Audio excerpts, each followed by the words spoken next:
He knew it was going to happen again. Max Verstappen spun into the gravel at Stowe late in the race at the British Grand Prix, and it was not an accident of driving. It was his own rear wing failing him. Again. Here's what they didn't tell you in the highlights package. This is the second time. 1 week earlier, in Austria, an airflow problem on the exact same wing sent him off track at the penultimate corner in qualifying. 2 crashes, 2 race weekends apart, same mechanism. And now the governing body of the sport is asking a question that could end one of the most radical inventions in modern Formula One. You've probably seen the headline by now. Fast wing, cool nickname, big lap time gain. What you haven't seen is what's happening behind closed doors at the FIA right now, and why the answer to this story might not be about safety at all. Keep that in mind because it comes back. Before we open this file, do 2 things. Hit subscribe so you don't miss the follow-up when this story breaks wide open, one way or the other, and tell me in the comments where you're watching from. Because the way this verdict lands is going to feel very different depending on which team you follow. Let's lay out what actually happened. After the British Grand Prix, Verstappen didn't hide his frustration. Speaking about the radio messages he sent in the middle of the incident, he said, quote, "Well, at that point it's super dangerous because you can really hurt yourself 2 times. I was lucky in Austria, I was lucky here, but that's why you get really fed up with it. That is not a driver complaining about a strategy call. That is a driver telling you, on the record, that a piece of his own car nearly put him in the wall twice in the space of 2 race weekends." And here's the part that changes the shape of this whole story. Red Bull's team principal, Laurent Mekies, didn't dismiss it.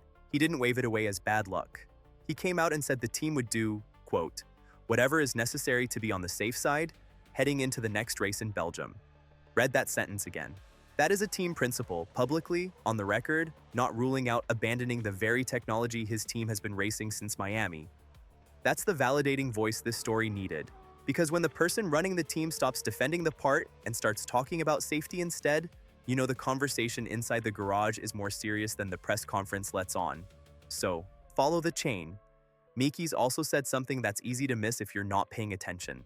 He said, quote, "We have raced this concept since Miami. There have been a number of races, so it's too early in the analysis to establish whether it's an issue with the concept or something else." Sit with that phrasing for a second. He is not saying the wing is safe, he is saying they don't yet know if it's safe. There is a very big difference between those 2 statements, and it's the difference between a minor tweak and a design that might need to disappear completely. Now hold that thought, because this is where the story stops being about one team and starts being about the whole grid. According to reporting from the race, the FIA has now opened direct talks with the technical chiefs at both Red Bull and Ferrari. Not just Red Bull, Ferrari too. Because Ferrari runs a version of the exact same idea, a revolving rear wing that flips almost upside down on the straights to kill drag, believed to rotate somewhere around 225 degrees when it switches into straight line mode.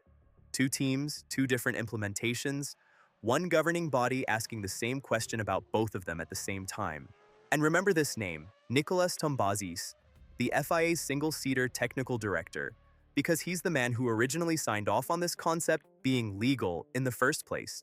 Now he's the one being asked whether it should still be allowed to exist. Here's the detail that most people watching this story are going to skip right past, and it's the one that actually matters most. Under the current rules, these wings are required to transition between straight line mode and corner mode within 400 milliseconds.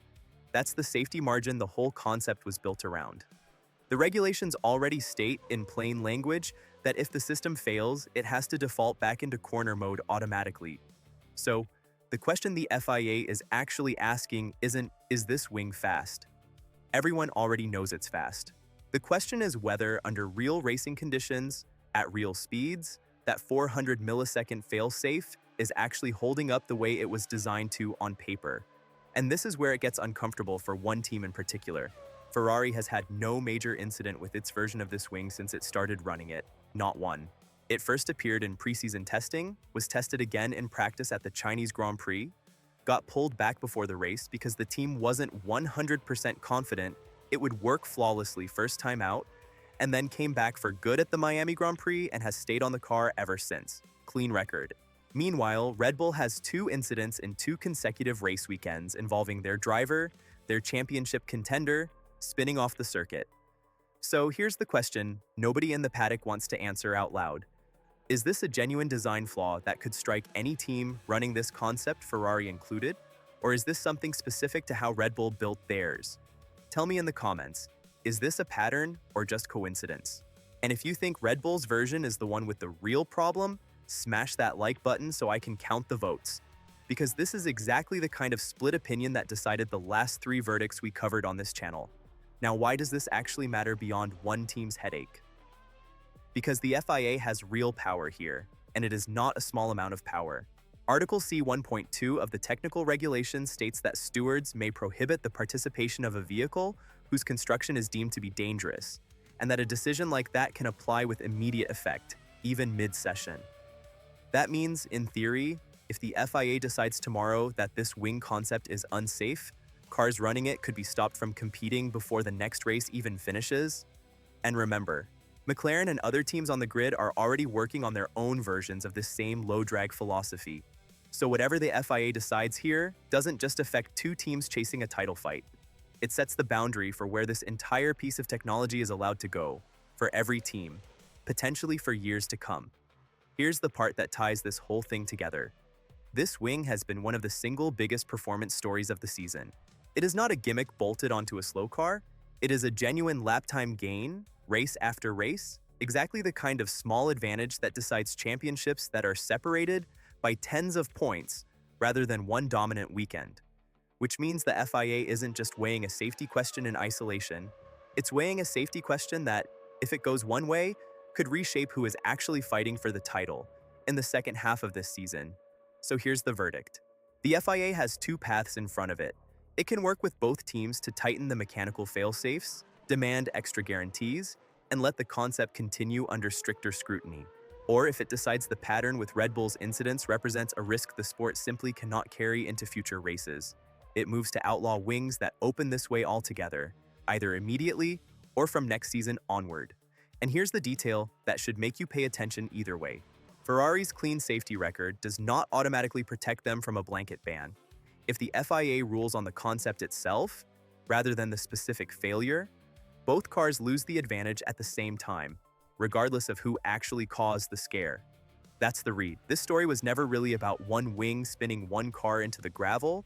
It's about whether the governing body of this sport is willing to strip away a legal performance advantage from teams who built it exactly within the rules they were given. Because a design nobody explicitly banned turned out to carry a risk nobody fully priced in. So tell me straight, if you were Laurent Mekies right now, do you keep racing this wing while the FIA investigates? Or do you pull it voluntarily before Spa and hand your rivals a straight-line advantage for free? There's no comfortable answer here. Pick one in the comments, and if you already know which team you think caused this mess, say the name. This story is not over. Spa is coming. The FIA's talks are still active. And when the next domino falls, you'll want to be here for it. So hit subscribe, hit like if you've already picked a side, and drop your verdict in the comments below, because the comments are the courtroom on this one. Agree, disagree, tell me why. And if you think this ends quietly with a minor tweak, you haven't been paying attention to how fast this sport moves. Until the next one.